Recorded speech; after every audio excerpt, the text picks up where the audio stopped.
exist in the world. And sometimes those poets produced some poems praising their patrons. That's true. But, the main, motto behind writing was aesthetic enjoyment at that time. There was no economic interest. The writer wrote poems or other literary works not to make money, but for sheer enjoyment. And so those works were real products of their imagination. But in the contemporary world, the industry has assumed the role of patrons of art. So here, the artist now finds a very important economic interest in their products. A film is a work of art, and at the same time, the film is also a source of money. The people can make money out of films and the television events. And all such things are now controlled and sponsored by the industry, which means the industry finds an opportunity to make money in arts, in different forms of art. And also we are living in an age of mechanical reproduction. Mechanical reproduction in the sense that any object of art can be mechanically reproduced. So that means this kind of mechanical reproduction makes art devoid of its uniqueness. So now it is quite easy for us to have a picture of a copy of Mona Lisa or a lifelike copy of the paintings of Raja Ravi Verma. It is quite easy for us to get them because of better technology. So these products of art can be reproduced. So thus art loses its uniqueness in the contemporary world. And again, plays. That means the play, the drama, the plays in which real actors, play roles can also be electronically reproduced using a video camera and something like that. And this can be aired to a large audience because of better technology, communication technology.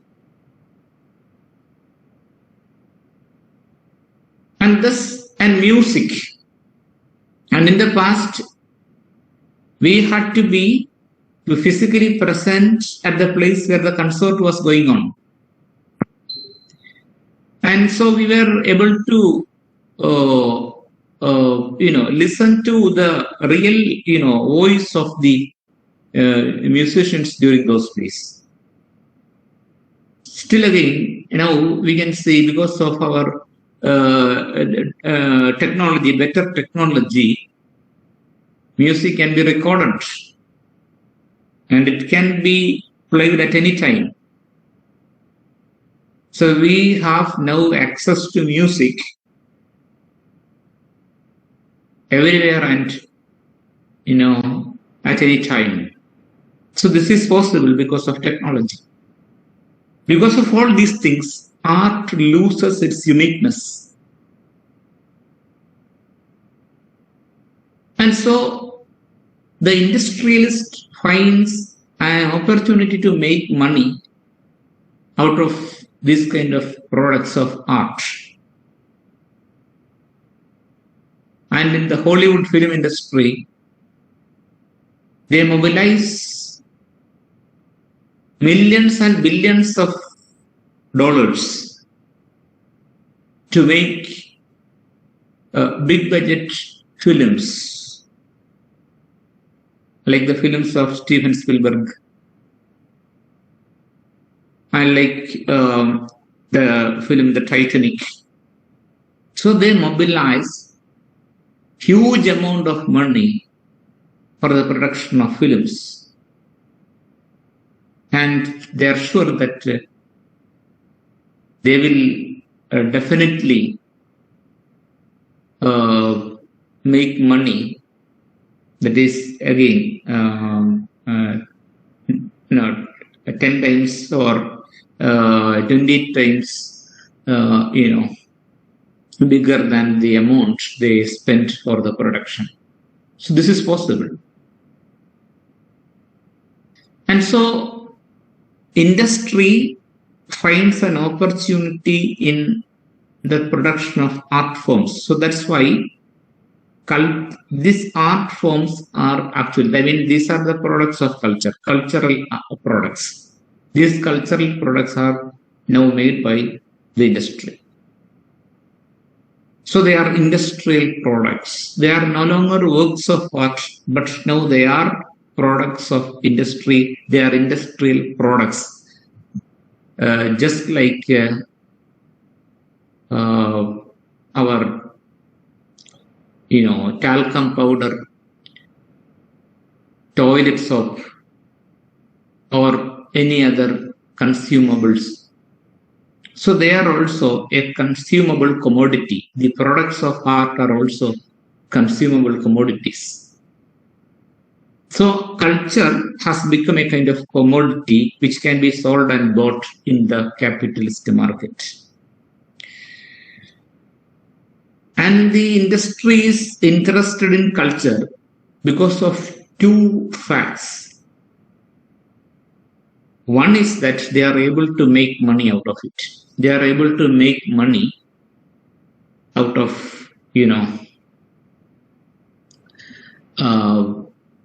cultural products. And at the same time, they are sure that these cultural products can make a congenial climate for making money.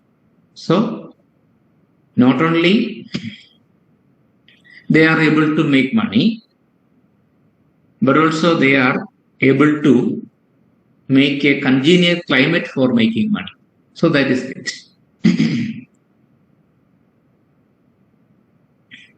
So that is why they are interested in, the capitalists are interested in culture industry.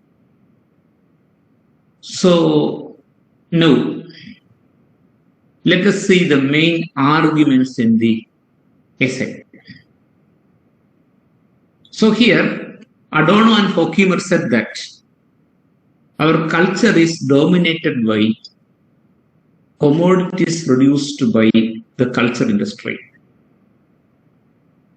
So what we now call culture is dominated by commodities produced by the culture industry. So the way in which we dress, the things that we use in our everyday life, our food habits, our dressing style, the different kinds of products that we use today,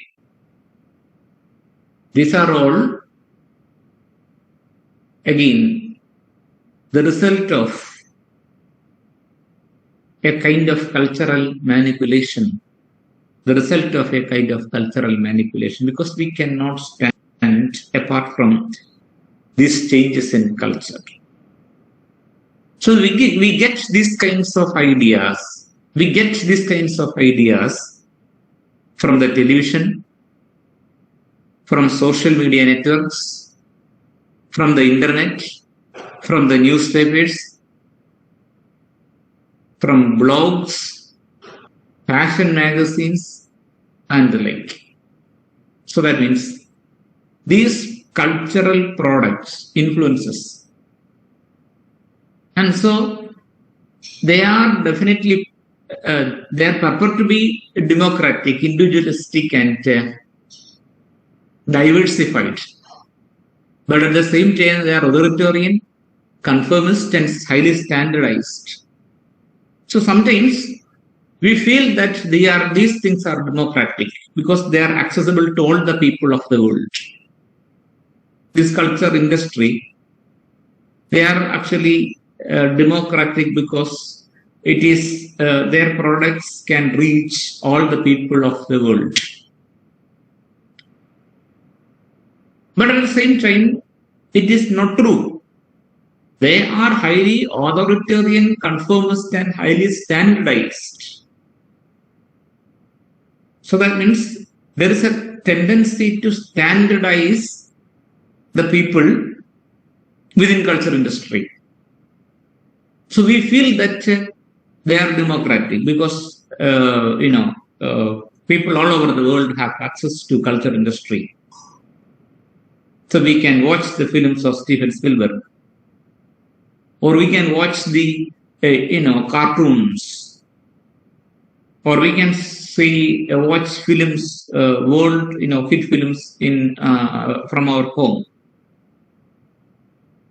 So that means these are accessible to all the people of the world. So that means the access is not restricted.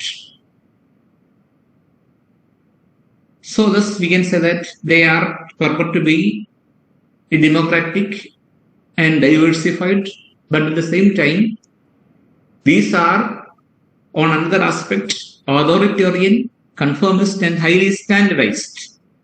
So what does it mean? Because so while watching a film, a Hollywood film, we are actually getting some kind of an idea about a particular way of life. And at the same time, we feel that it is good because it is in that way this kind of a life is projected in the films and in the television events or serials. And we feel that, we get the feeling that this is life. This is a good way of life. So unconsciously, we try to imitate what we see on the screen. So this is actually a kind of standardization. People are getting standardized now, homogenized, irrespective of their class, irrespective of their ethnicity and gender, irrespective of some gender to some extent, irrespective of nationality, irrespective of any such categorization. They are getting homogenized. People are getting homogenized according to the trends set by culture industry. So, for example, look at the young people of the world, the people belonging to different parts of the world, different cultures, different countries. The young people from Africa, from Australia, from India, from Iceland, from Africa, from Latin America, from Europe. If we look at the young generation of all these, or suppose if we have an assembly of these people at a particular ground, young people belonging to different countries of the world. Suppose there is an assembly of such people in a ground. It will be quite difficult for us to identify each person in the group. We cannot classify them because most of them look alike in their lifestyle, in their style of dressing, in their haircut or something like that. We may find it difficult to identify their ethnicity or their culture. But this was not the case in the past. In the past, we were able to distinguish a particular person from his, appearance. So this person belongs to Africa, this person belongs to Kenya, or this person belongs to Australia, and this person belongs to Europe. From their dress, from their style, it was quite easy for us to identify them, to distinguish them. But no, it is quite difficult for us to distinguish the people. We cannot even guess to which country or to which culture these people belong. Why? Because that is the power of culture industry. People are getting homogenized today. People are getting homogenized. They are now manipulated in such a way as that they function as replicas of a standardized version of life. This is the power of culture industry. You got the point? Are you following me?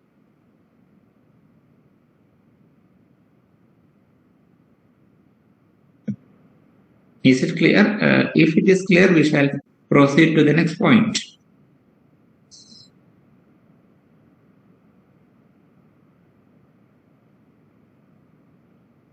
Hello, somebody please respond.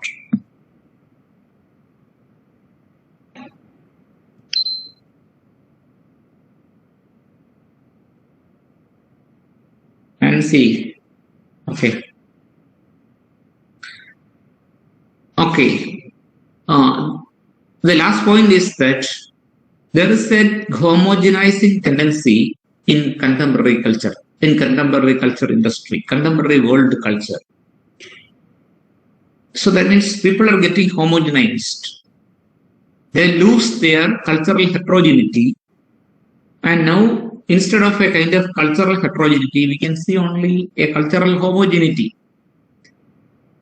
അതെന്തുകൊണ്ട് ഇങ്ങനെ വരുന്നു? നമ്മളിപ്പോൾ ഞാൻ മുമ്പ് പറഞ്ഞതുപോലെ കുറെ ഈ ചെറുപ്പക്കാരുടെ ഒരു അസംബ്ലി നമ്മൾ നടത്തുവാണെങ്കിൽ പല നാട്ടിൽ നിന്നും പല കൾച്ചറിൽ നിന്നുള്ള ആളുകളെ എടുത്ത് നോക്കിയാൽ നമുക്ക് അവരെ ഇപ്പോൾ ഐഡന്റിഫിക്കാൻ പറ്റത്തില്ല. എല്ലാവരും എന്താണ് ഏതാണ്ട് ഒരുപോലൊക്കെ ആയിരിക്കും ഡ്രസ് ചെയ്തിരിക്കുന്നത്, ബെർമുഡയൊക്കെ ഇട്ട്, അല്ലെങ്കിൽ കീറിയ ജീൻസോ അതല്ലെങ്കിൽ തലമുടിയുടെ ഹെയർ സ്റ്റൈൽ, ഇതൊന്നും കൊണ്ട് ആരെയും നമുക്ക് തിരിച്ചറിയാൻ പറ്റത്തില്ല. എല്ലാവരും രണ്ടും ഒരുപോലെ തന്നെ ആയിരിക്കും.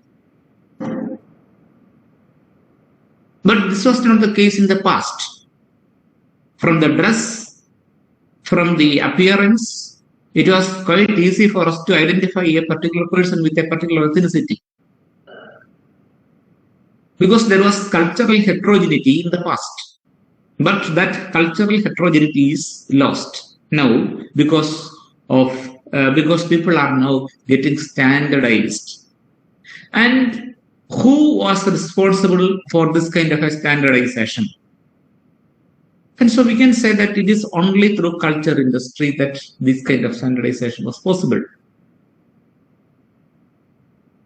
People watch Western films, Western music bands, and Western, television programs, and so they try to, imitate what they watched on the screen.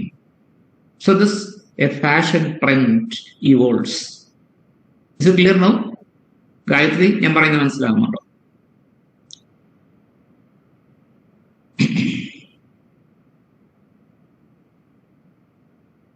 Okay. അപ്പോൾ അങ്ങനെ നമ്മൾക്ക് ഉണ്ടായിരുന്ന ഒരു കൾച്ചറൽ ഹെട്രോജിനിറ്റി, പണ്ട് നമ്മളറിയാം നമ്മുടെ ഈ ചെറുപ്പക്കാരുടെയൊക്കെ ഒരു ഫാഷൻ എന്ന് പറയുമ്പോഴത്തേക്ക് മുണ്ടുമൊക്കെ കൊടുത്ത് എന്താണ് ഒരു തലമുടിയൊക്കെ ഒരു പ്രത്യേക സ്റ്റൈലിലൊക്കെ ചീകി അങ്ങനെ ഇരിക്കുന്നതാണ് കേരളത്തിൽ നിന്ന് വന്ന മുണ്ടൊക്കെ കൊടുത്തിട്ടുണ്ടെന്ന് നോക്കുകയാണെങ്കിൽ പറയാം. പക്ഷെ ഇപ്പൊ അങ്ങനൊന്നും അല്ല. ഇപ്പൊ എല്ലാവരും മറ്റേ കുട്ടി പാൻസും അങ്ങനത്തെ അതെല്ലാവരും, അത് ഓസ്ട്രേലിയക്കാരനാണെങ്കിലും ഈ പറയുന്ന ആഫ്രിക്കക്കാരനാണെങ്കിലും അമേരിക്കക്കാരനാണെങ്കിലും ഒക്കെ ഇങ്ങനെ തന്നെ ഇരിക്കാം. So it is because of a kind of standardization or homogenization made through culture industry. And that is, again, that's why I told you that it is authoritarian, conformist and highly standardized. So that means culture industry impresses the same stamp on everything, produces a apparent diversity of products only so that none may escape. Nobody should escape from this kind of a tendency towards homogenization or standardization. And so that means, so they are marketing good things. And how can we say that these are good things? Because we are made to believe that they are good. We are made to believe that these are good. So that's it. So that's I told you in the last class that so many unnatural things were made natural through culture industry. How many unnatural, unhealthy things were made natural and healthy through the workings of culture industry.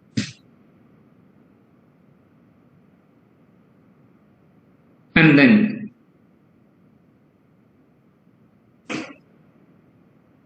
so I don't know, and Herkimer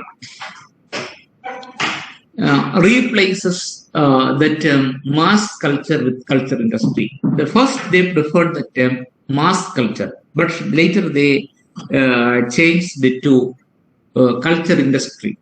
So why? Because mass culture, the word mass culture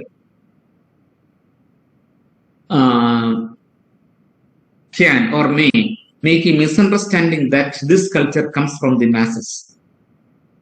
So that may be the reason why they replaced the term mass culture with culture industry, because mass culture may get another meaning. What is that meaning?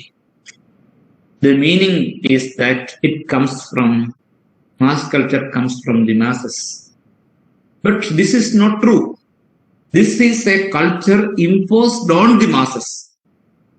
So that is why they preferred the term culture industry. This is a culture imposed on the masses.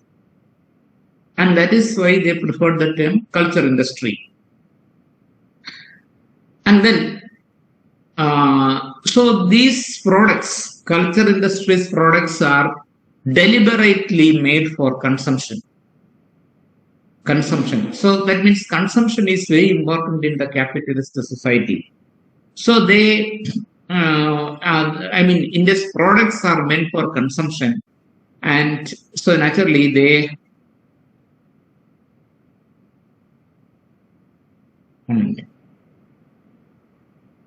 So these are fused together.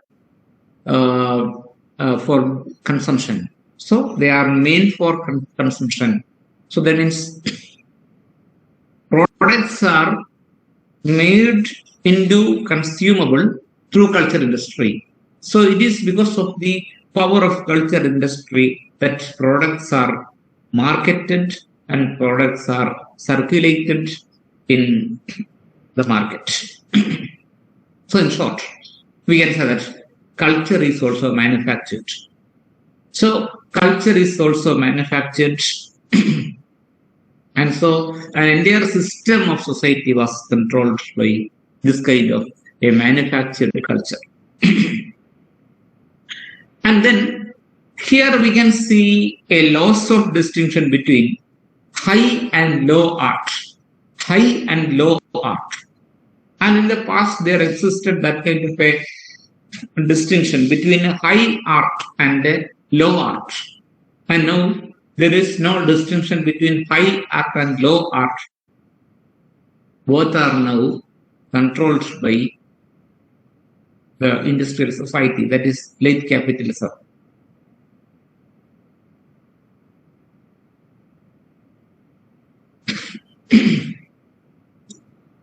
And then, so they began to market culture industry or the products of culture industry as products for entertainment, cultural entertainment. So that means from Hollywood films to music bands, we can see that these products are meant for entertainment, light entertainment. And so that means they satisfy the needs of the people. They satisfy the needs of the people, the cultural or the aesthetic needs of the people. And at the same time, this kind of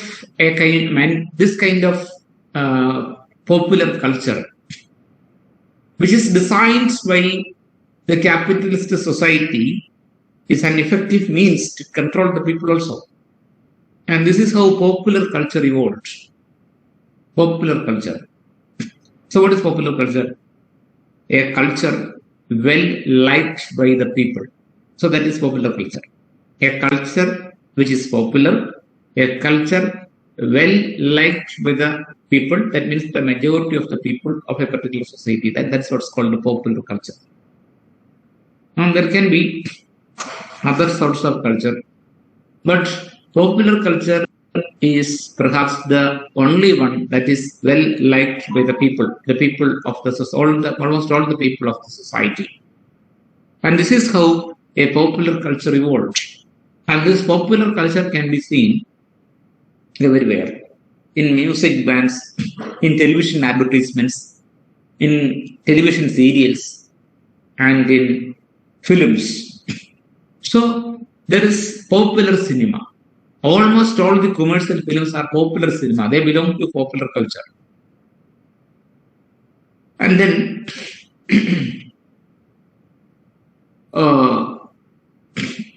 so popular culture influences the people.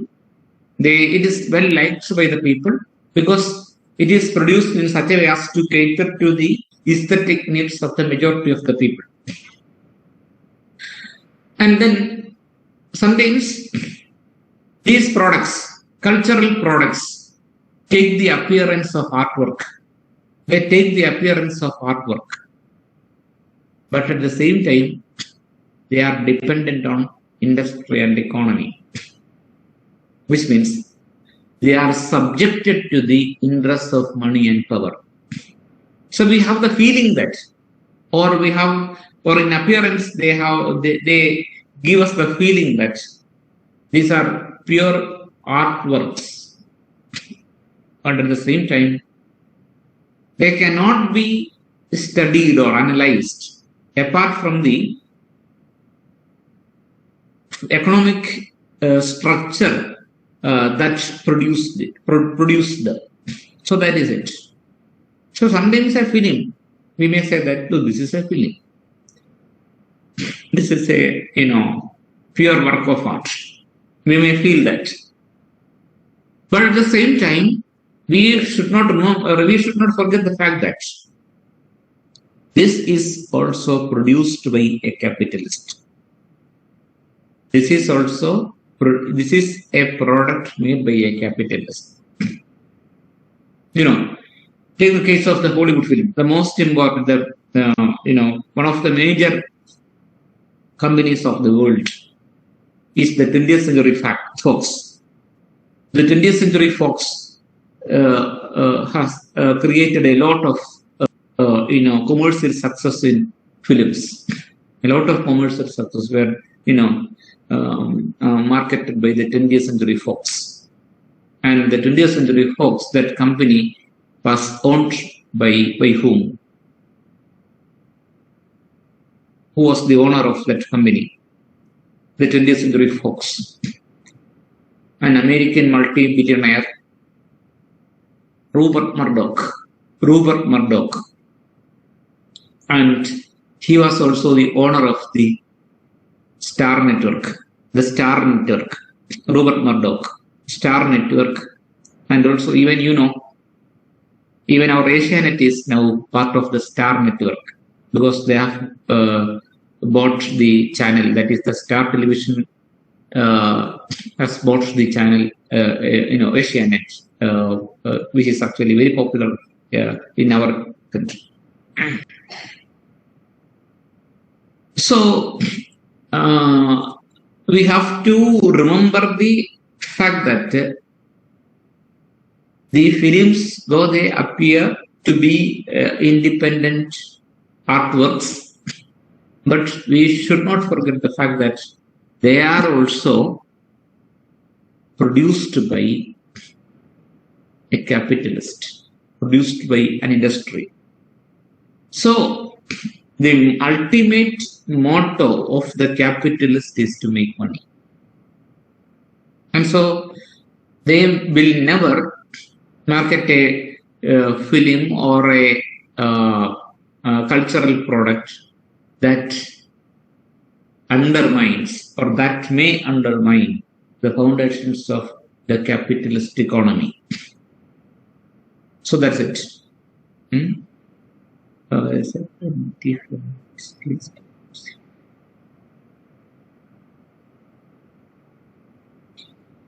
It's the same fashion used by the Abhirami near the Lebanon. The face fashion used by the hero and the heroine movie. Designer of the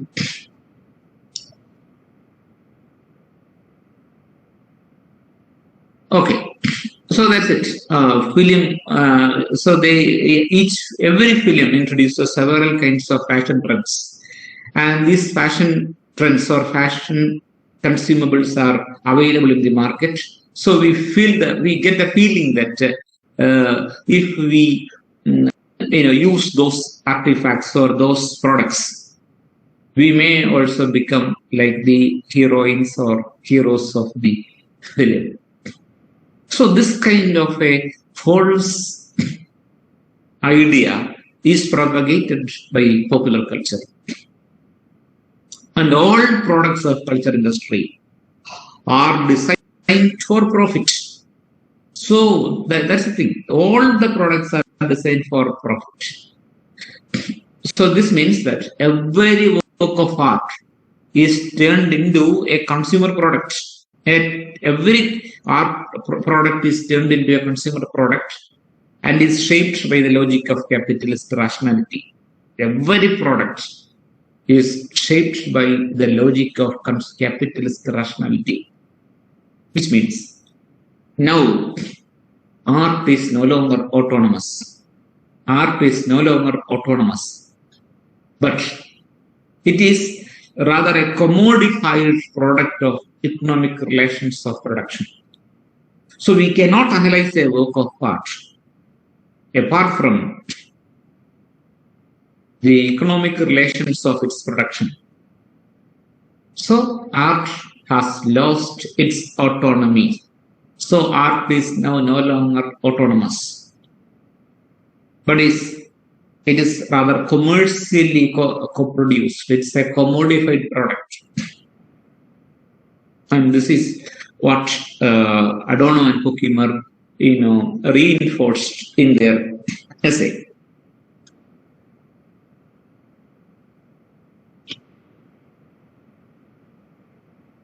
I know. So again, Adorno and Herkomer argued that culture industry has taken over reality as the prism through which people experience reality, just completely shaping and conditioning their experience of life. So culture industry has almost become a kind of prism through which we look at reality. So this is the significance of culture industry. It has become a prism through which we experience reality. So more or less the same idea was introduced later by Jean Baudrillard, the postmodernist philosopher Jean Baudrillard, in his concept of simulacra. Simulacra. What is meant by simulacra? Simulacra is copy without original. That's what's called simulacra. A term introduced by the postmodernist philosopher Jean Baudrillard. Baudrillard. Baudrillard. Simulacra. What is simulacra? Simulacra can be considered as copy without original. 1 minute, I shall be back in 2 minutes. Nose block. Okay, thank you. So, I told you that culture industry has become a prism through which we look at reality now. All our thoughts, feelings, and attitudes and perceptions are shaped by culture industry. And so here I told you that this was almost like the concept of simulacra, later introduced by the postmodernist philosopher Jean Baudrillard. Jan Baudrillard, Baudrillard, but the pronunciation is Baudrillard. Jean Baudrillard's simulacra. I hope you are familiar with this term, simulacra. Have you heard this term, simulacra? SIMULACRA.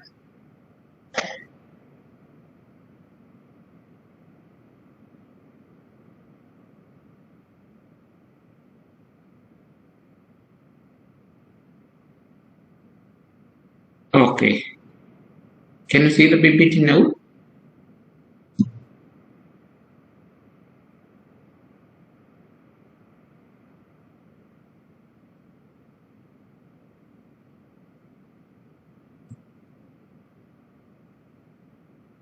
Is the PPT visible now?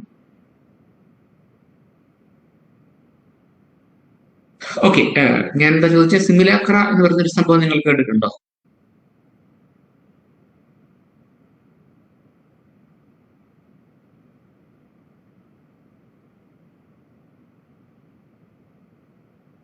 എന്തായാലും പറയട്ടെ.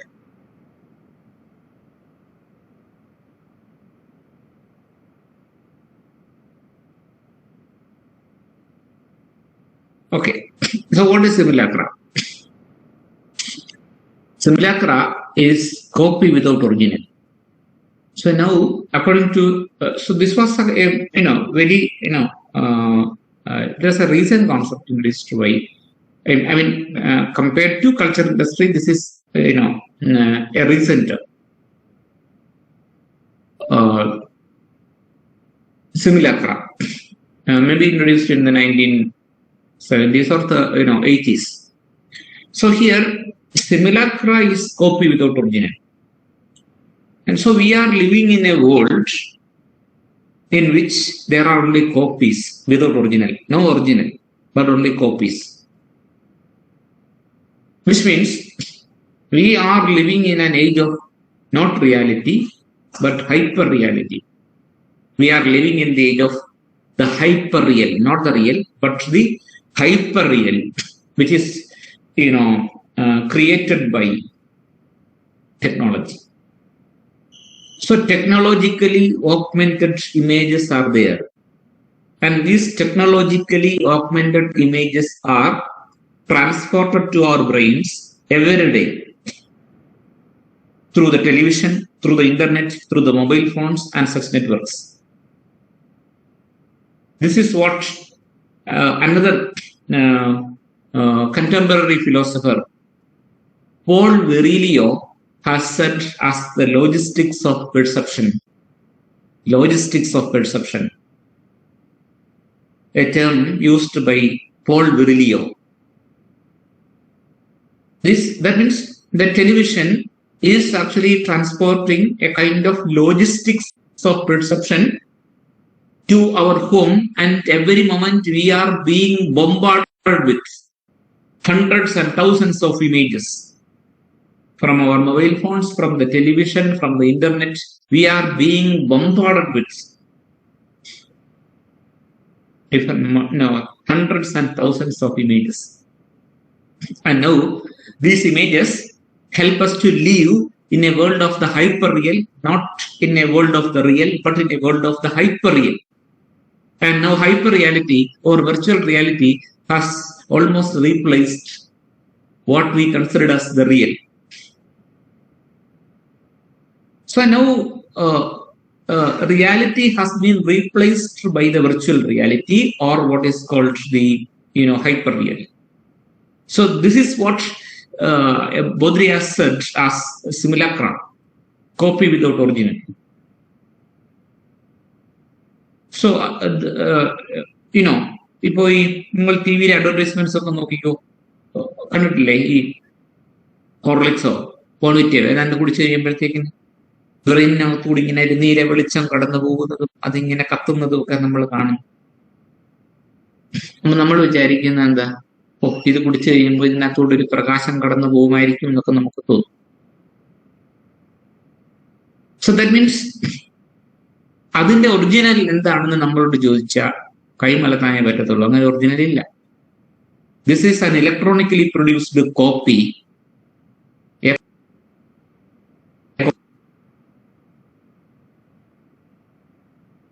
So we are living in that kind of a world. Copy without original. ഇവിടെ അങ്ങനെ സത്യം അതിന്റെ original എവിടെയാണ് നമുക്ക് ചോദിച്ചാൽ നമുക്ക് കൈമലത്തേണ്ടി വരും. അങ്ങനൊന്നും ഇല്ല. So that is actually the world of the hyperreal. And so to make it more clear, I again got an idea from Baudrillard. So Baudrillard said that there are 3 stages in the development of a sign. Or in other words, we can identify 3 stages in the development of a sign. Sign means SIGN sign. അത് word ആകാം, image ആകാം, എന്തും ആകാം. And there are 3 stages in the development of the sign. The first stage was the stage in which the sign faithfully described a truth. The sign faithfully described a truth. This was the first stage.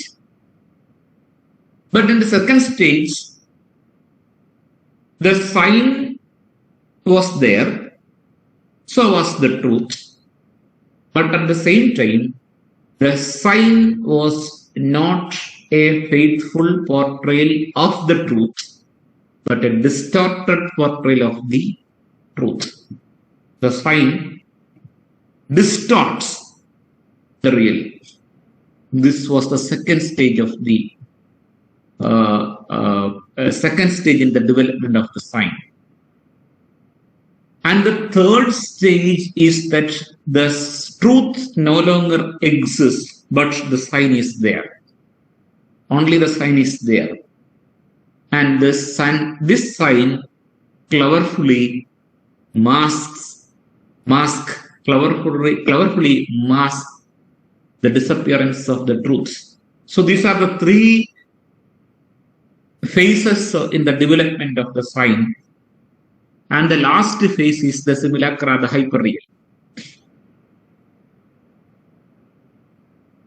ഇത് വളരെ simple ആയിട്ട് നല്ല മലയാളത്തിൽ ഞാനൊരു example പറയുമ്പോൾ നിങ്ങൾക്ക് മനസ്സിലാവും. അതായത് സപ്പോസ് എൻ്റെ വീട്ടിലൊരു പട്ടി ഉണ്ടെന്ന് വിചാരിച്ചു. ഒരു ഡോഗ്, അതൊരു സാധാരണ പട്ടി, നാടൻ പട്ടി. ഞാൻ ആ പട്ടിയുടെ ഫോട്ടോ എടുത്തിട്ട് വീടിന്റെ വാതിൽക്ക് വെച്ചിട്ട് പറഞ്ഞു, പട്ടിയുണ്ട്, സൂക്ഷിക്കണം എന്ന് നമ്മൾ എഴുതി വെച്ചു എന്ന് വിചാരിച്ചു. അപ്പൊ അവൾ എന്ത് ചെയ്തു? എന്റെ സ്വന്തം പട്ടിയുടെ സ്വന്തം ഫോട്ടോയാണ് ഞാൻ അവിടെ വെച്ചിരിക്കുന്നത്. അതായത് എന്റെ പട്ടി എന്ന് പറഞ്ഞാൽ അതിന്റെ ഫോട്ടോ ആണ് അവിടെ ഇരിക്കുന്നത്. The sign faithfully portraits the reference, ഇല്ലേ? അത് ഫസ്റ്റ് സ്റ്റേജ്. രണ്ടാമത്തെ സ്റ്റേജിൽ ഞാൻ വിചാരിച്ചത് പോരാ. എന്നിട്ട് ഞാൻ എന്ത് ചെയ്തു? ഞാൻ ഈ ഫോട്ടോ കൊണ്ടുപോയി ഒരു കമ്പ്യൂട്ടർ വിദഗ്ധന്റെ കൊടുത്തിട്ട് ഫോട്ടോഷോപ്പ് ചെയ്തിട്ട്, സാധാരണ ഒരു പട്ടിയാണ്, നമ്മുടെ നാടൻ പട്ടിയാണ്, ഒരു പാവപ്പെട്ട പട്ടിയാണ്, അതിന് കുറെ ഒരു രൂപമാറ്റമൊക്കെ വരുത്തിയിട്ട് കണ്ട ഒരു കടുവായെ പോലൊക്കെ ആക്കിയിട്ട് ഞാൻ അവിടെ കൊണ്ട് വെച്ചിട്ട് പറയും, പട്ടിയുണ്ട്, സൂക്ഷിക്കുക. പക്ഷെ എന്റെ പട്ടിയുടെ രൂപം എന്താ നമുക്കറിയാവുന്നേ ഉള്ളൂ, അതറിയിക്കുന്നേ ഉള്ളൂ. This is a second stage in the development of the sign. മൂന്നാമത്തെ സ്റ്റേജ് എന്ത് സംഭവിച്ചു അറിയാമോ? പട്ടി എനിക്ക് ചത്തുപോയി, പട്ടിയേ ഇല്ല. പക്ഷെ ആ ഫോട്ടോയും ആ ബോർഡും എടുപ്പുണ്ട്, പട്ടിയുണ്ട്, സൂക്ഷിക്കുക. അപ്പൊ അതിന്റെ ട്രൂത്ത് എവിടെന്ന് ചോദിച്ചു കഴിഞ്ഞാൽ ഞാൻ കൈമലത്തു. So this is actually what is called simulacra. Is it clear now? Is it clear?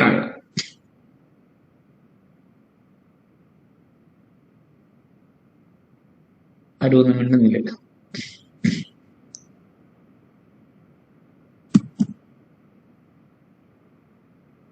Okay. So this is the case with culture industry also. So culture industry provides us with a kind of prism through which we can look at reality. അതിന്റെ അർത്ഥം അതൊരു പ്രിസമാണ്, അതിനകത്തൂടെ കാണുന്ന യാഥാർത്ഥ്യമല്ല. എന്ന് വെച്ചാൽ അതൊരു ഡിസ്റ്റോർട്ടഡോ അല്ലെങ്കിൽ മാഗ്നിഫൈഡോ ആയ ഒരു സാധനമാണ് നമുക്ക് അതിനകത്തൂടെ കാണുന്നത്. ഇങ്ങനെയാണ് നമ്മളുടെ ലോകത്തെ നമ്മൾ ഇപ്പോൾ സ്ട്രക്ചർ ചെയ്തിരിക്കുന്നത്. ഈ പരസ്യത്തിലൂടെ കാണുന്ന സംഭവങ്ങളും ഹെൽത്ത് ഡ്രിങ്ക്സും അത് ഇതൊക്കെ കണ്ടിട്ട് നമ്മൾ യഥാർത്ഥത്തിൽ സംഭവിക്കുന്ന എന്താണ്, അതൊക്കെ യാഥാർത്ഥ്യമാണെന്ന് തെറ്റിദ്ധരിക്കുന്ന ഒരവസ്ഥയിലേക്ക് നമ്മൾ മാറ്റപ്പെട്ടു.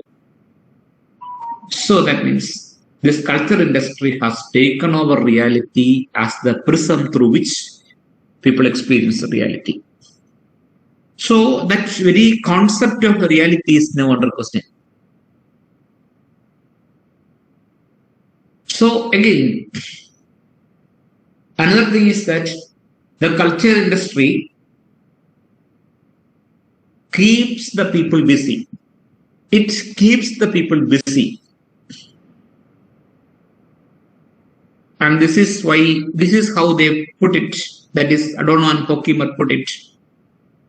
Amusement has become an extension of labor under late capitalism. Amusement itself has become a kind of labor under late capitalism.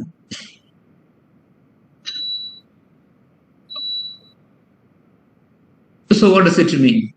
So it keeps us busy. Why? Because after a day's work,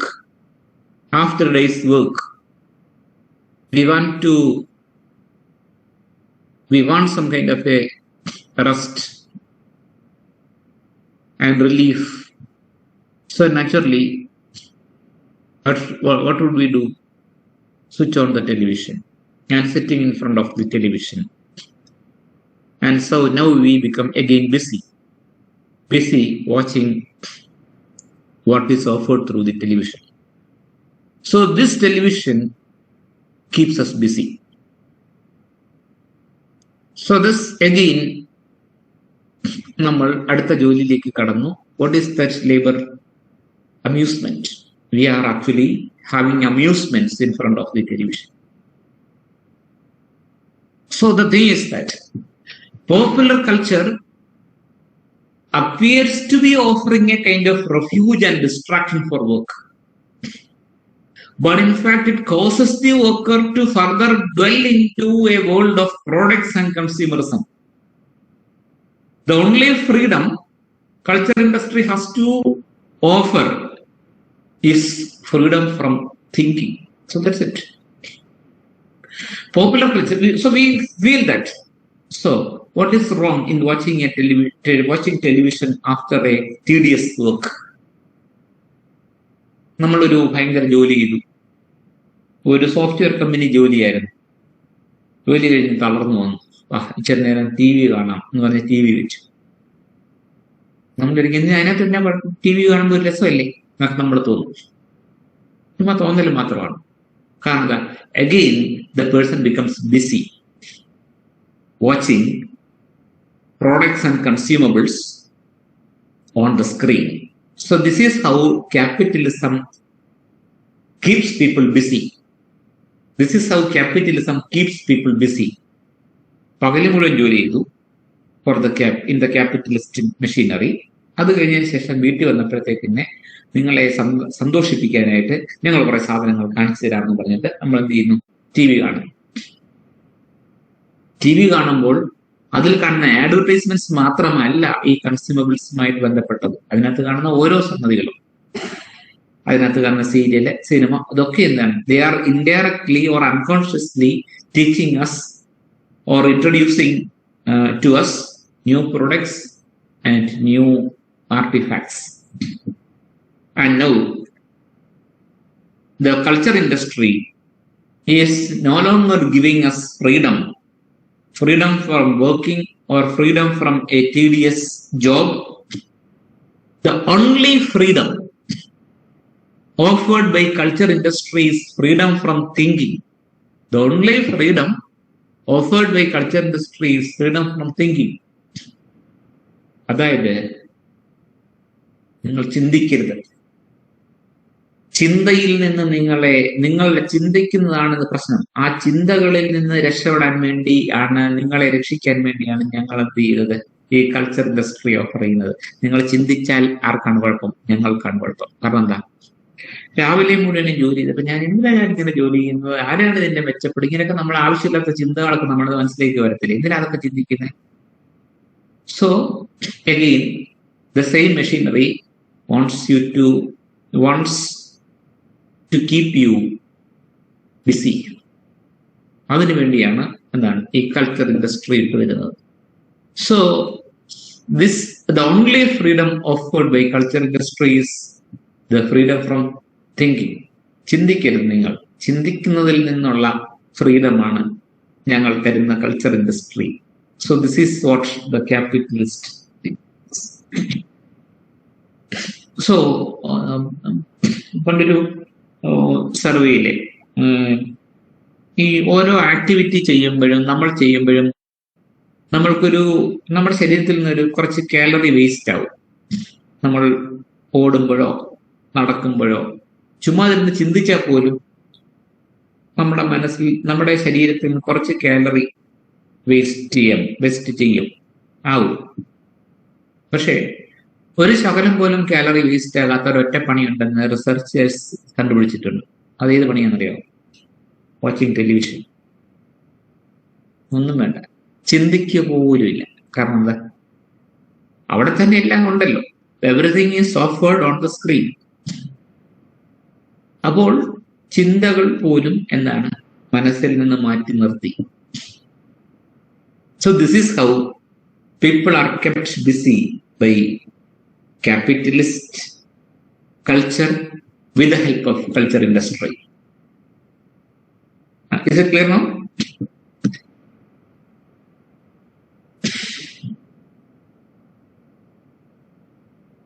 And now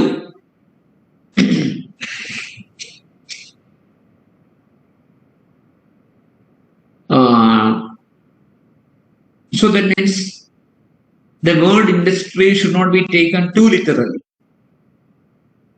And as we have already seen, it refers to films, then film production and all the like. And then we introduced the star system. So that means in society, certain peoples are endowed with stardom. And so this kind of stardom is bestowed on them so that they can be used to air the views of the same power structure. So this is how certain peoples were made stars.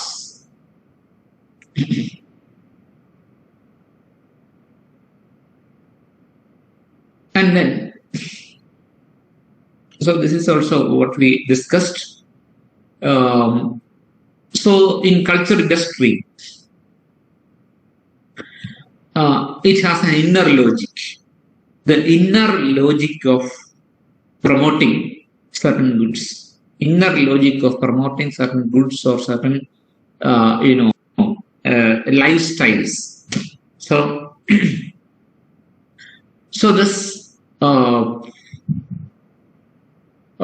They claim that culture industry positions the masses as objects of manipulation instead of satisfying their needs. Instead of satisfying their needs, they consider the people or the masses as objects of manipulation instead of satisfying their wants and needs.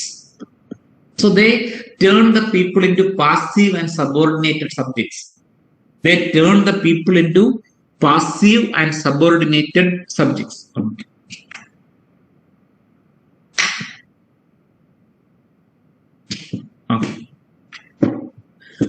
So that means people become passive and subordinated subjects because they were unable to fully take critical responsibility for their own action. So people were turned into passive and subordinated subjects. They were turned into passive and subordinated subjects. ആളുകൾ എന്ത് ചെയ്യുന്നു? പാസീവായി subordinated subjects ആക്കി മാറ്റാനായിട്ട് capitalist ലോജിക്കിന് സാധിക്കും. അത് മറ്റൊരു example പറഞ്ഞ people ഇപ്പോഴത്തെ ആളുകൾ കൂടുതൽ പാസീവാണ് പണ്ടത്തുള്ളവരെക്കാളും. കാരണം ഇപ്പം നമ്മൾ ഒരു കാര്യം ആലോചിച്ചാൽ ഈ വലിയ വലിയ സ്ട്രൈക്സ് നടക്കുന്നുണ്ടല്ലോ, സമരങ്ങൾ നടക്കും. മിക്ക സമരങ്ങളും പൊട്ടിപ്പോകാറുണ്ട് ഇപ്പൊ. എന്തുകൊണ്ടാണ്? ഒരു കാലത്ത് ഭയങ്കര സമരങ്ങളും പിന്നെ തീവെപ്പും അങ്ങനെയൊക്കെ ഉണ്ടായിരുന്ന അതിഭയങ്കരമായിട്ടുള്ള ഓരോ എന്താ പറയുന്നത് സമരങ്ങളും മുന്നേറ്റങ്ങളും ഒക്കെ ഉണ്ടായിട്ടുണ്ട് നമ്മുടെ രാജ്യത്തും ലോകത്ത് പല സ്ഥലങ്ങളിലും പണ്ടും. പക്ഷേ ഇപ്പോഴങ്ങനെയുള്ള പ്രധാനപ്പെട്ട സംഭവങ്ങളൊന്നും ഉണ്ടാകാറില്ല. മിക്ക സമരങ്ങളും ചീറ്റിപ്പോകാറുമുണ്ട്. എന്താ കാരണം? അതിന്റെ ഒരു കാരണം ഈ പറയുന്ന കൾച്ചർ ഇൻഡസ്ട്രി തന്നെയാണ്. കാരണം എന്താ? അങ്ങനെ എന്തെങ്കിലും ഒരു പ്രശ്നം ഉണ്ടാക്കണമെന്നുള്ള തോന്നൽ ആളുകൾക്കില്ല. അതാണോ? എന്നാ പിന്നെ അങ്ങനെ ആയിക്കോട്ടെ എന്ന് നമ്മളങ്ങ് വിചാരിക്കും. അങ്ങനെ പ്രശ്നമുണ്ടോ? പോട്ടെ, ഇനിയിപ്പോ എന്ത് ചെയ്യാൻ പറ്റും എന്ന് പറഞ്ഞ ആളുകൾ ഒരു പാസിവിറ്റിയിലേക്ക് മാറും. കാരണം എന്താ? നമുക്കിതിന് സമയമില്ലെന്ന്. ഇഷ്ടം പോലെ കാര്യങ്ങൾ മൊബൈൽ ഫോണിൽ ചെയ്യാൻ, എത്ര മെസ്സേജസിന് റിപ്ലൈ കൊടുക്കേണ്ടതാണ്, എത്ര ഗ്രൂപ്പിലെ ആക്ടിവിറ്റീസ് ഇൻവോൾവ് ചെയ്യേണ്ടതാണ്, എത്ര ട്വീറ്റ് ഇടേണ്ടതാണ്, പിന്നെ എത്ര പേര് മീറ്റ് ചെയ്യേണ്ടതാണ്, എത്ര എന്തൊക്കെ പരിപാടികൾ ടി വി കാണാൻ പറ്റും, ഇങ്ങനെയൊക്കെ പറഞ്ഞൊരു അവസാനം എന്ത് ചെയ്തു? അവർ mind is again populated by a lot of such things. So that means people were turned into passive objects of manipulation. They are no longer subjects but objects of manipulation. So that means they gladly and consciously and willingly become passive through the workings of culture industry.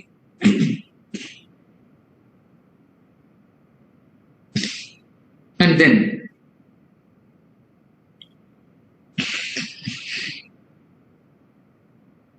so in short, in culture industry, Adorno and Horkheimer stress the fact that culture industry uses a production line mentality in promoting cultural products. So they are promoting a kind of production line mentality in producing cultural products. All films, TV shows we watch are different. But in fact, they follow the same recycled formulas as in other types of consumer goods. So sometimes we have watched a lot of films, TV shows, TV serial ആണെങ്കിലും ഇഷ്ടം പോലെ സീരിയലുകളും സിനിമകളും ഒക്കെ നമ്മുടെ മുമ്പിലുണ്ട്. A lot of films, TV serials, films are in front of us, are offered to us. They are different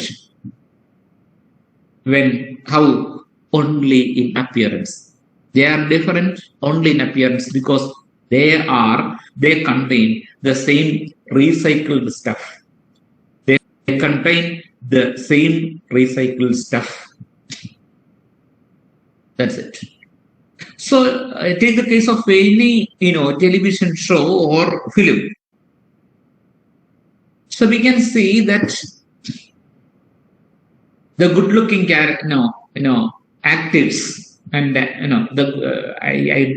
I'm not using the word actress because there is a general problem there, because both the female and the male are now designated as actors. No actress, only actors.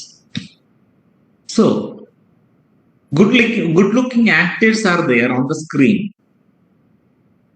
and we can see that They wear very, elegant dresses in the films and television shows. But on rare occasions, if the character, because of the specific demands of the character, they may wear rags or, some, such local dress. അങ്ങനൊക്കെ വേണേ ഉണ്ടാകും. ചിലപ്പോൾ ഒരു പാവപ്പെട്ടതിൻ്റെ ഒരു character, ഒരു lorry ഡ്രൈവറോ അതല്ലെങ്കിൽ ഒരു മീൻ വിൽക്കുന്ന ഒരാളിൻ്റെയോ ഒരു ക്യാരക്ടറാണ് ചെയ്യുന്നെങ്കിൽ അപ്പോൾ അതിനനുസരിച്ചുള്ള ഒരു ഡ്രസ്സ് ഉപയോഗിക്കും. പക്ഷെ അതല്ലാതുള്ള സമയത്തൊക്കെ ഈ ആക്ടേഴ്സിൻ്റെയും എൻ്റെ രൂപം നിങ്ങൾ ശ്രദ്ധിച്ചു നോക്കി. പ്രത്യേകിച്ച് ഈ ഹിന്ദി സിനിമകളിലും അല്ലെങ്കിൽ നമ്മളെ വൈകുന്നേരം TV വെക്കുന്ന സീരിയലുകളിലൊക്കെ നോക്കിയാൽ മതി. Most of the actors appear in gaudy, elegant dresses, costly dresses, wearing ornaments, and with a lot of, cosmetic, as accessories on their face. This is how they appear on the screen. അല്ലാതെ character demand ചെയ്യുന്ന situation അല്ലാതെ എല്ലാവരും എന്താണ് ഇങ്ങനെ വളരെ ഭയങ്കര ഗംഭീര ഡ്രസ്സൊക്കെ ധരിച്ചവൻ. ആ സീരിയൽ കാണുന്ന പെണ്ണുങ്ങളെയൊക്കെ നോക്കുകയും അവർ ഉറങ്ങാൻ നേരത്തും എന്താണ് ഫേഷ്യലൊക്കെ ചെയ്ത് പട്ടുസാരിയൊക്കെ ഉടുത്തിട്ടാണ് കിടക്കുന്നതെന്ന് നമുക്ക് തോന്നി. എപ്പോഴും അടുക്കളയിൽ നിൽക്കുമ്പോഴും പാത്രം കഴുകുമ്പോഴും ഒക്കെ പട്ടുസാരിയും ഒക്കെ ഇട്ട് മുഖത്ത് എന്താ പറയുന്ന ഫേഷ്യലൊക്കെ ചെയ്ത് സുന്ദരമാക്കി. എന്താണ് അതിൻ്റെയൊക്കെ ലോജിക്കുന്നത്? And also they are using the same recycle stuff. ഇപ്പം ആ സീരിയലും പല ഈ പുതിയ സീരിയലാണെന്നൊക്കെ പറയുന്ന സാധനങ്ങളെല്ലാം സെയിം സ്റ്റഫാണ്. അത് പേരൊക്കെ മാറ്റിയിട്ട് ഓരോ 5-6 സീരിയലിൽ നിന്ന് ഓരോ സാധനങ്ങളൊക്കെ പിറക്കി എടുത്ത് പുതിയൊരു സീരിയൽ ഉണ്ടാക്കാം. So the same recycle stuff are offered to us. What is the logic behind this? ഇത് ഭയങ്കര ഒരു തന്ത്രമാണ്. ഇത് കാണുന്ന പാവപ്പെട്ടവരുണ്ടല്ലോ, അവർ വിചാരിക്കും so this is a kind of life, good life. This is the kind of life people are leading in our society. So they get this kind of a misconception about the life of the people, or about the kind of life they have to follow, or they have to achieve in their life. So this is the wrong message, the misconception that they get. അപ്പോ സാധാരണക്കാരായിട്ടുള്ള ആളുകളൊക്കെ വിചാരിക്കുന്ന എന്താണ്, ഇങ്ങനെ ഈ ആളുകളൊക്കെ വലിയ ആളുകളൊക്കെ ഇങ്ങനെ ആയിരിക്കും എന്നൊരു ഒരു ബാഡ് മെസ്സേജ് അവിടെ കിട്ടി. അപ്പൊ അവിടെ നമ്മൾ ഈ TV കാണുന്ന എല്ലാവരും കൾച്ചർ ഇൻഡസ്ട്രി ഒക്കെ വായിച്ചിട്ടും ബോധിരിയയുടെ ഫിലോസഫി ഒക്കെ വായിച്ചിട്ടും അതൊക്കെ കാണാനിരിക്കും. അത് വളരെ നമ്മളെപ്പോലുള്ള ഒരു 10 പേരിലുണ്ടാവുന്ന കുറെ ആളുകളല്ലേ ഇതൊക്കെ അറിയത്തുള്ളൂ. ബാക്കി വരുന്ന മെജോറിറ്റി ആളുകൾക്കും അവർക്കൊന്നും ക്രിട്ടിക്കൽ വ്യൂയിങ് പോസിബിൾ അല്ല. നിരന്തരം ടിവിയിലൂടെ ഇങ്ങനത്തെ ഡ്രസ്സും ഇങ്ങനത്തെ ഹെയർ സ്റ്റൈലും ഇങ്ങനത്തെ മേക്കപ്പും ഒക്കെ കണ്ടുകൊണ്ടിരിക്കുന്ന പാവം പിടിച്ചവർ വിചാരിക്കും this is the ideal form of life. I too should follow this kind of a lifestyle. അപ്പൊ ഇങ്ങനെ നല്ലതെന്ന് തോന്നിക്കുന്ന ഒരു ഇംപ്രഷൻ അവിടെ ഉണ്ടാക്കുമ്പോൾ naturally people will go for such things in real life. So this is how the bourgeois lifestyle is promoted, is getting promoted through the culture industry. So to achieve this goal, they use the same recycled formulas. And so, like all consumer goods, it feels like there is nothing for everyone, but in fact it's all variations of the same thing. And also in the television serials, we can see that the majority of the stories were about middle class life or upper middle class life. അതെന്തുകൊണ്ടാണ്? Why they were promoting middle class or upper middle class life? ഏത് serial എടുത്ത് നോക്കിക്കോ, അതിനകത്തൊക്കെ അവർ promote ചെയ്യുന്നത് ആരുടെ ജീവിതമാണ്? പാവപ്പെട്ടവന്റെയാണോ? കൂലിപ്പണിക്കാരന്റെയും വീട്ടിൽ വേലയ്ക്ക് നിൽക്കുന്നവരുടെയും അല്ലെങ്കിൽ വഴിക്കച്ചവടം നടത്തുന്നവരും ഇവരൊന്നും അല്ല ഇതിനകത്തെ പ്രധാനപ്പെട്ട ക്യാരക്ടേഴ്സ്. മിക്ക സീരിയലിലെയും പ്രധാനപ്പെട്ട ക്യാരക്ടേഴ്സ് ഒക്കെ most of them were drawn from the upper middle class or the middle class, which means all these television events are in fact promoting a bourgeois lifestyle as the standard form of life, and a bourgeois lifestyle as the accepted, dignified, elegant culture of the time. So this is the kind of unconscious teaching that people get from culture industry. So that's why I said that there is not something for everyone. But the thing is that something is the same to everyone. So this is how they become successful in standardizing culture. Okay, so these are the major arguments in the essay culture industry. Okay.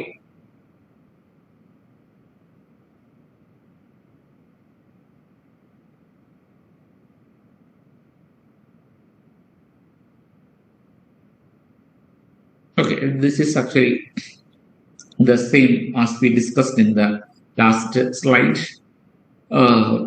So the last argument, the final argument, is that people under capitalism suffer the same fate of art under culture industry. They are reduced to the exchange value with no intrinsic or unique traits as the Enlightenment dreamed. So culture has lost its uniqueness and autonomy in the contemporary world under capitalism, and in the same way, people also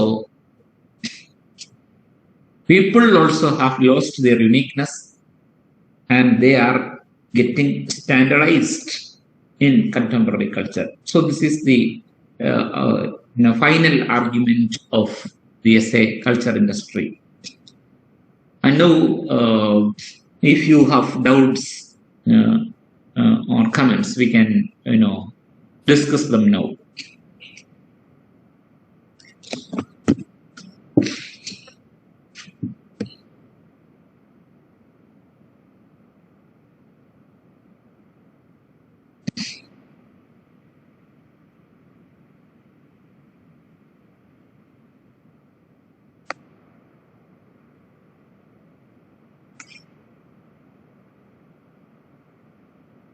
Abhirami asked, is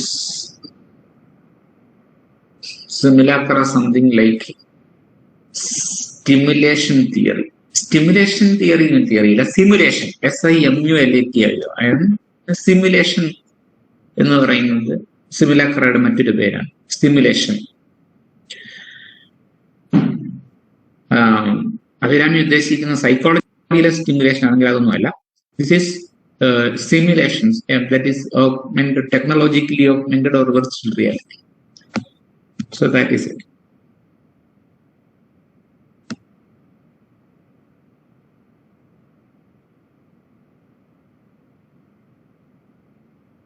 Okay. ആരൊന്നും പറയുന്നില്ലല്ലോ.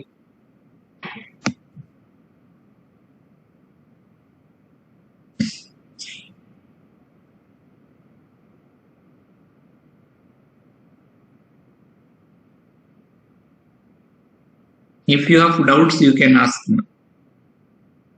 You can clarify your doubts now.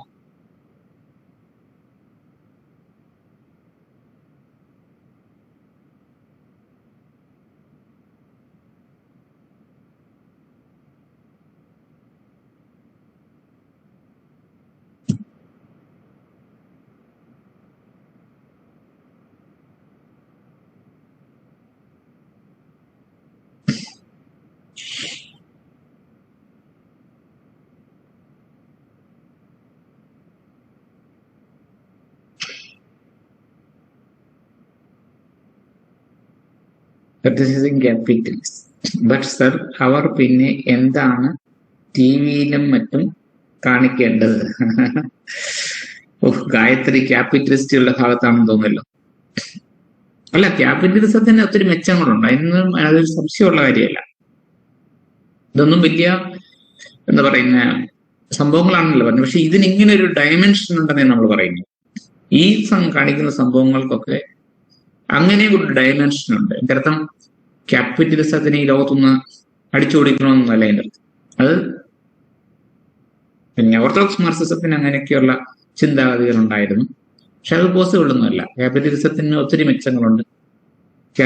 ഒരുപക്ഷെ ലോകത്തിന്റെ പല തരത്തിലുള്ള പുരോഗതിക്കും capitalism ഒത്തിരി സംഭാവനകളെന്തോ കൊടുത്തിട്ടുണ്ട്. പക്ഷേ ഇങ്ങനെയുള്ള സംഭവങ്ങൾ ടി വിയിലും മറ്റും എന്താണ് കാണിക്കേണ്ടതെന്ന് ചോദിച്ചു കഴിഞ്ഞാൽ നമ്മളുടെ ശീലം, അതായത് ഇപ്പൊ നമ്മൾ പറയട്ടെ, നമ്മുടെ ഒരു ടി വി കൾച്ചർ നോക്കിയേ, ലോകത്തിലെ ഏറ്റവും മോശമായ ടി വി കൾച്ചർ ഉള്ളത് നമ്മുടെ രാജ്യത്താണ്. നമ്മുടെ മാധ്യമങ്ങളാണ് ലോകത്തിലെ ഏറ്റവും മോശമായ മാധ്യമങ്ങൾ, എനിക്ക് യാതൊരു സംശയം വേണ്ട. ഇതുപോലെ നെഗറ്റീവായിട്ടുള്ള, ഇതുപോലെ എന്താണ് ഈ ഹോൾസ്വുഡ് പടച്ചുവിടുന്ന വേറെ മാധ്യമങ്ങൾ ലോകത്ത് നടത്തി. അവർക്ക് എപ്പോഴും സെൻസേഷണൽ ന്യൂസ് ആണ് ആവശ്യം. അവരൊരു കാലത്ത് നമ്മുടെ രാജ്യത്ത് നടക്കുന്ന എന്തെങ്കിലും നല്ല കാര്യം അവർ പറയത്തില്ല. ഏത് പത്രം എടുത്ത് നോക്കിക്കോ, നമുക്ക് ഇത് ഏതാണ്ട് ഇത് സെയിം ആയിട്ട് നമുക്ക് കാണാൻ പറ്റും. എവിടെയെങ്കിലും വല്ല ആക്സിഡന്റോ വെട്ടോ കുത്തോ ഒളിച്ചോട്ടോ ഉണ്ടെങ്കിൽ അതെല്ലാം പത്രത്തിന്റെ ഫ്രണ്ട് പേജിൽ തന്നെ കാണും. അതേ സമയത്ത് നമ്മൾ എന്തെങ്കിലും ഒരു ഒരു ഒരു നമ്മുടെ ഒരു നേട്ടമോ, അതായത് നമ്മുടെ കൾച്ചറിലോ അല്ലെങ്കിൽ നമ്മുടെ രാജ്യത്ത് നടന്ന എന്തെങ്കിലും ഒരു പോസിറ്റീവ് ആസ്പെക്ടിനെ അവർ റിഫ്ലക്ട് ചെയ്യത്തില്ല. എന്തിനാണ് അങ്ങനെ ചെയ്യുന്നത്? അപ്പൊ അവർ പറയും അതൊന്നും കാണാൻ ആളുകൾക്ക് താല്പര്യം, ഇതാണ് കാണാൻ താല്പര്യം. ഈ താല്പര്യം എന്നുള്ള രീതിയിൽ ഈ ഒരു ഹാബിറ്റ് ഉണ്ടാക്കി കൊടുത്തത് ഈ മാധ്യമങ്ങൾ തന്നെയാണ്. എല്ലാ മാധ്യമങ്ങളും. അതായത് ഒരു എക്സാമ്പിൾ ഞാൻ പറഞ്ഞാൽ, അതായത്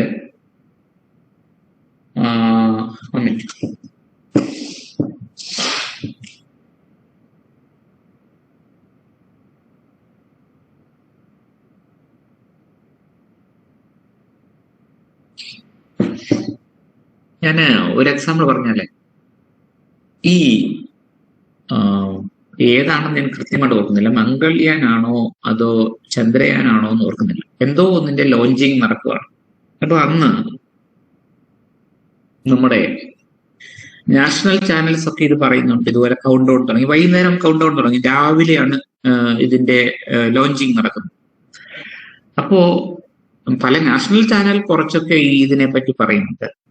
നമ്മുടെ ഈ മലയാളം ചാനലിൽ ആ സമയത്ത് കാണിച്ച ചർച്ച എന്താണെന്നറിയോ? എന്താണ് സംഭവം എന്നറിയോ? അതായത് നമ്മുടെ ഒരു സിനിമാ നടിയെ കൊല്ലത്തുള്ള ഒരു പൊളിറ്റീഷ്യൻ തോണ്ടി, ആ തോണ്ടിയതിനെ പറ്റിയുള്ള ചർച്ചകളാണ് ചാനലിൽ നടക്കുന്നത്. അപ്പൊ ഒരുത്തൻ പറയുന്നു, ഈ പ്രശ്നത്തിൽ സംസാരിക്കാൻ വേണ്ടി സോഷ്യോളജിസ്റ്റായ ഒരുത്തൻ ഇവിടെ ഇരിപ്പുണ്ട്, ഒരു സൈക്കോളജിസ്റ്റ് എന്താണ്ട് അപ്പുറത്തിരിപ്പുണ്ട്, പിന്നെ ഒരു പൊളിറ്റിക്കൽ അനലിസ്റ്റ് ഇപ്പുറത്ത് വന്നിരിക്കുന്നു. എന്തോന്ന് അതിനെപ്പറ്റി ചർച്ച ചെയ്യാൻ പറ്റുന്നത്? രാജ്യം ഒരു വലിയ ലീപ്പുണ്ടാക്കുക. അതൊന്നും ഇവിടെ ആർക്കും ചർച്ച ചെയ്യണ്ട. ഇവിടെ ഏതോ നടിയെ ആരുടെ തോണ്ടിയ കാര്യം പറഞ്ഞുകൊണ്ടാണ് നമ്മൾ ഡിസ്കസ് ചെയ്തുകൊണ്ടിരുന്നത്. ഇതുപോലത്തെ വൃത്തികെട്ട മീഡിയ ലോകത്ത് വേറെ കാണാൻ. അപ്പൊ നമ്മൾ എപ്പോഴും സെൻസേഷന്റെ പുറകെയാണ് പറഞ്ഞുകൊണ്ടിരിക്കുന്നത്. അതുകൊണ്ട് അപ്പം അവിടെ പറയുന്നത് എല്ലാ പത്രങ്ങളും അങ്ങനെ ചെയ്യുന്നത് നമ്മുടെ ആളുകൾ ഇതൊക്കെ ഇഷ്ടപ്പെടുന്നുണ്ട്. നമ്മുടെ ആളുകളുടെ വ്യൂയിങ് ഹാബിറ്റിനെ അങ്ങനെ ആക്കിയെടുത്തത് ആരാണ്? ഇവരാണ്. മറ്റേ യൂറോപ്യൻ രാജ്യങ്ങളിലെ ഇസ്രായേലിലെയും ഒക്കെ പത്രങ്ങൾ എടുത്ത് നോക്കൂ, അവരെപ്പോഴും അവരുടെ പോസിറ്റീവ് ആസ്പെക്ട്സ് ആണ് എപ്പോഴും ഹൈലൈറ്റ് ചെയ്യുന്നത്. നമ്മുടെ ദിവസം തുടങ്ങുന്നവരുടെ നെഗറ്റിവിറ്റിയിലാണ്. നമ്മുടെ പത്രങ്ങളിൽ വായിച്ചു തുടങ്ങിയോ അപ്പൊ തന്നെ നമ്മുടെ മനസ്സിലേക്ക് ഉള്ള നെഗറ്റിവിറ്റി എല്ലാം കടന്നു വരും. ഇങ്ങനെയാണ് നമ്മളുടെ ഓരോ ദിവസവും തുടങ്ങുന്നത്. ആ ഒരു തരം കൾച്ചർ അങ്ങനെ ആക്കിയെടുത്തത് ഇവിടുത്തെ മാധ്യമങ്ങൾ തന്നെയല്ല. നമ്മുടെ നാട്ടുകാർ ജനിച്ചപ്പോഴേ എന്താണ് സെൻസേഷണൽ ന്യൂസ് തായോ എന്ന് പറഞ്ഞുകൊണ്ട് വരുന്ന ആളുകളല്ല. സോ അങ്ങനെ അതിനെ മാറ്റിയെടുക്കേണ്ടത് അവരൊക്കെ തന്നെയാണ്. So that's it. അപ്പൊ അതുകൊണ്ട് അങ്ങനെ ഒരു ഇത് നമുക്ക് അങ്ങനെ ആക്കിയെടുക്കണം.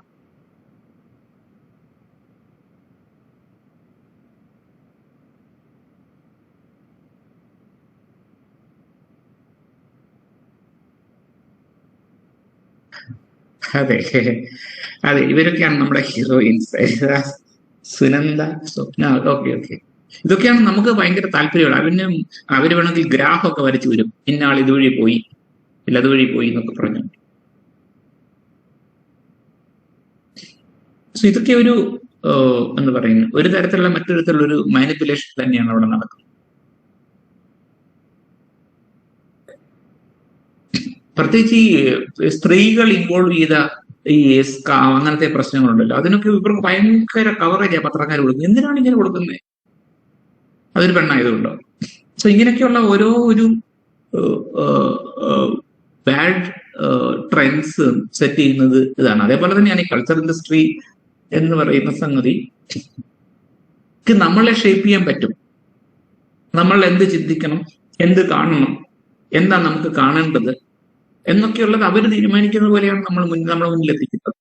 That's it.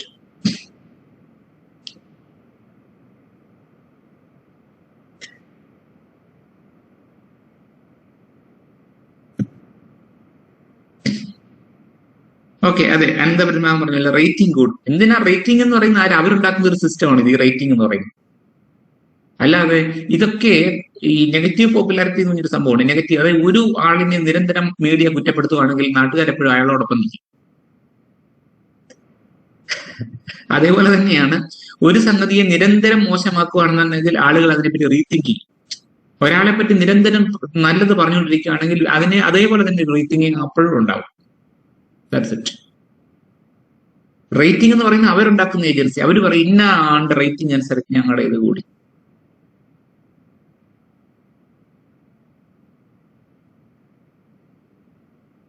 So that is it.